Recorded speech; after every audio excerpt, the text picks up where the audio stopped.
Hi, Rabia. Thank you for your question in regards to a fifth-year student in Australia for a selective school exam. I'm not familiar with selective school exams, but I've heard of prestigious schools that require students to test to get in, um, usually expensive schools, and so it tells me that you have high aspirations for your students. They are high functioning. So I'm going to try to speak to writing under time constraints. I'm a really good test taker when it comes to writing, and I've always done well with that. Got advanced placement credit, college credit in high school for taking an exam. And I think that the strategies I've used over the years, and even on other exams like my teacher credentialing exams, in the United States, they have a series of exams called the C-sets, and usually people take one of those and they take it a few times before they pass. I took 4 in one day and passed the first time. That's not to brag, but that's just to say that what I'm trying to show you is practical. I've used it in real life and done very well with it, and done extremely well in English classes. My degree is in English language, actually English literature. Sorry, it's late over here. It's 10 o'clock, and when I got your question, I was going on a walk. So let's jump right in. So you're going to want to pause this video because I'm just going to try to go through fairly quickly. All right, so one of the things that I think is important is prior preparation. So I came up with a lot of words that begin with P just so that they're easy to remember. All right. Planning. Premise, meaning a story idea. You talked about wanting help on narrative writing, so that's stories. Pre-writing. People plan. So basically now we're talking about characters, because when you have when you're writing narratively, either you as the writer, meaning your 5th grader, or another character is the main character, right? So when we write narratively, if we write about ourselves, we're going to think about ourselves as a character. And every story has a character who wants something. They desperately want something. And so that's why I say people plan. You plan to achieve something, right? You try to win the marathon. You try to make the basketball team. People prevent. So in a narrative that holds people's attention, and in fact stories themselves cannot be a story until they have not only a desire, a character that wants something, but forces of antagonism, meaning that the world, other people, maybe the person themselves, are preventing that person from getting that. I'm not going to talk too much about story. Narrative writing is yes, it's story writing, but sometimes there's a difference between narrative writing, like this happened to me, then that happened. Doesn't necessarily have to have a conflict, a major problem in it. Now, when we write short stories, that's different. That's where you really need to have that rising action. So you have the character wanting something, and the effort of the character is going up. And then there's a clash, there's a conflict where somebody who's preventing that person. And there is a climax of the conflict where they're having not necessarily a physical fight, but they're both trying their hardest that they've ever tried. They're putting their maximum effort, and we know that one person's going to win, one person's going to lose, right? That's the climax, and then you have falling action, resolution. Okay, so let's go back to these P words here. People prevent, people talk, meaning a good narrative writing has dialogue. It has people talking in it. Has a lot of white space on the page. People act. And you can see here in a classic story structure that both parties are acting.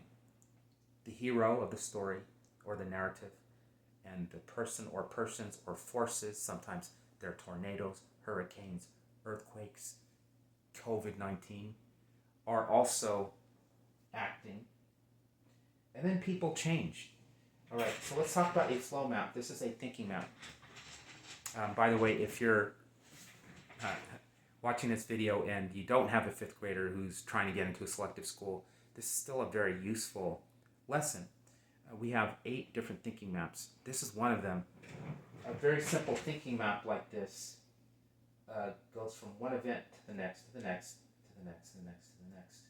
Doesn't mean you have to have 6 events in a story. You might have only 3, a beginning, a middle, and an end. And on a timed write, you don't want to get too fancy, right? Because you have other things on that exam that you're trying to address. So number one thing I would say for your student, your 5th grader, is prior preparation. Think about stories, read stories, and imagine yourself writing different stories. You might even come up with different story ideas, because typically on exams, they are asking you a particular kind of question. Write a story about a time when you were, when you thought you lost, but you really had won, right? Or think about a time in which somebody disappointed you. You know, it can be any number of different variations. When you get to an exam, you want to plan.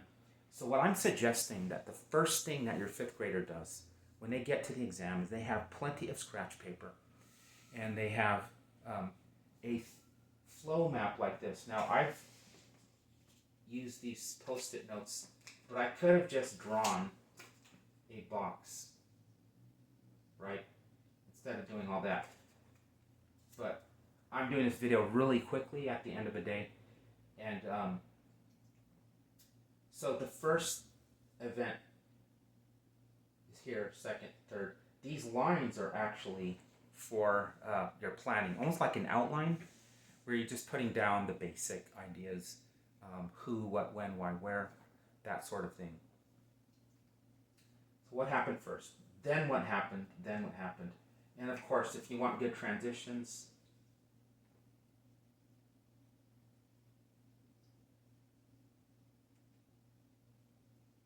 and by the way, this is great when you're writing, because if you put some transitions in here ahead of time, it's much easier when you get to write under pressure. It also helps students that may be struggling with writing. I'm guessing your 5th grader doesn't really struggle too much with writing. So you're just looking for kind of like expert tips, that sort of thing. So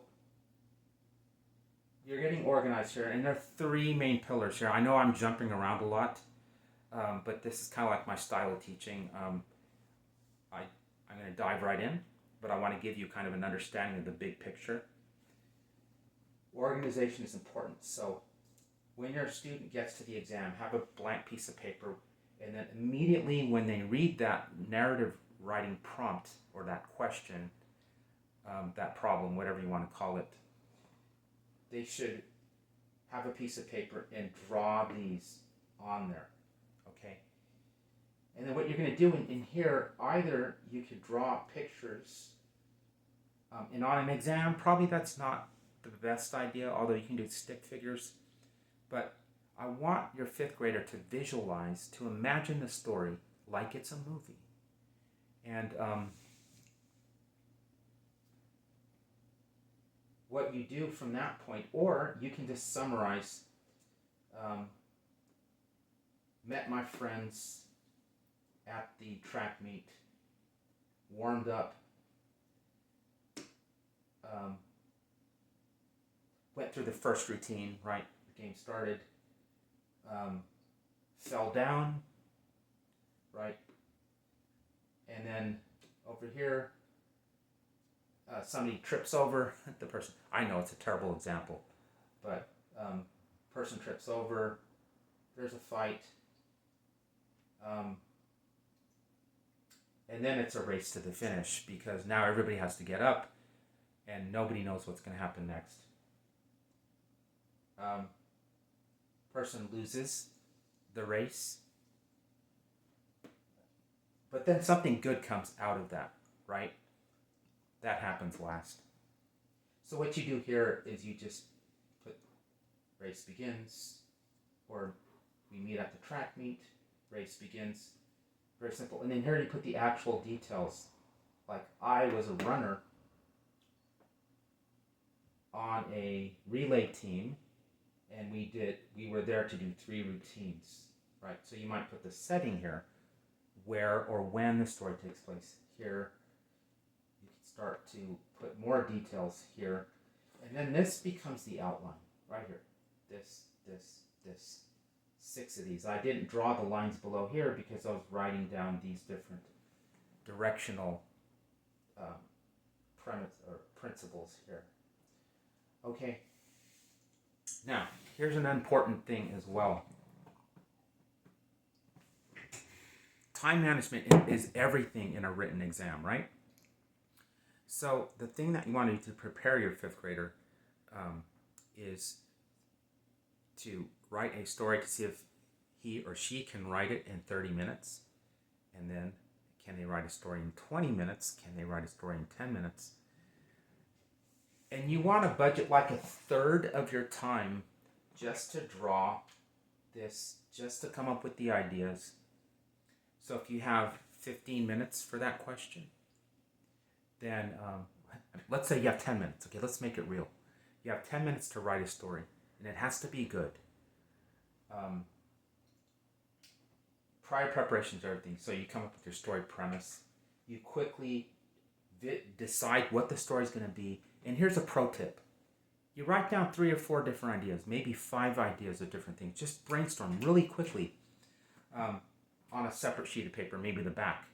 And then you look at those and you quickly decide in like a minute or so what's the best of those 3 to 5 ideas. And you jump on the one that has the most potential, that you know that story so well, you can tell it. It's just a matter of getting those words out, making it an organized narrative that's interesting.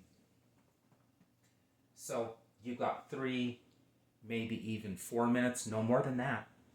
And then you want to start writing. And here's the thing, you jump right into the middle of the action. That's what makes narrative writing interesting. Remember how I talked about the setting where the friends meet at the track meet? It's a typical, and it's kind of almost boring in a way. What you want to do when you're doing a story here is you want to jump in the middle of the action, and perhaps you want to have the story beginning with some dialogue and some action. And here, I ran as fast as I could. I can feel my breath. I can feel the wind. And before you knew it, my world crumbled. And the first thing I remember waking up is that I had blood on my face, right? And then, one of the runners from the other school tripped over me, and then we got into a little scuffle, a little fight, right? So what's good about this is it opens the reader's mind. It creates a question, and that's a pro tip. That's for getting into selective schools, right? That's for impressing the people that read this. That it's almost like a movie. You're really grabbing their attention, like, whoa, like what's happening here? And that's what you want. So a lot of times you want to skip that first part of the story and then get into the middle of the action and have a lot of dialogue. And when you have dialogue, you have quotation marks, of course, around people talking. And remember this, that dialogue is not talking. It's not saying, ooh, I tripped, I fell. Oh, I've got blood on my face. It's action. Dialogue is an action. So ask yourself, what are you doing in the story here? You're trying to win. So you're saying, I can't believe this. I've got to get to the finish line. You see how different that is than, oh, I tripped and fell. That's like telling us the obvious. And so you have other people talking and saying, get off me. Are you trying to get me to lose? Like, so there's a little bit of tension in there, and that's really good for stories.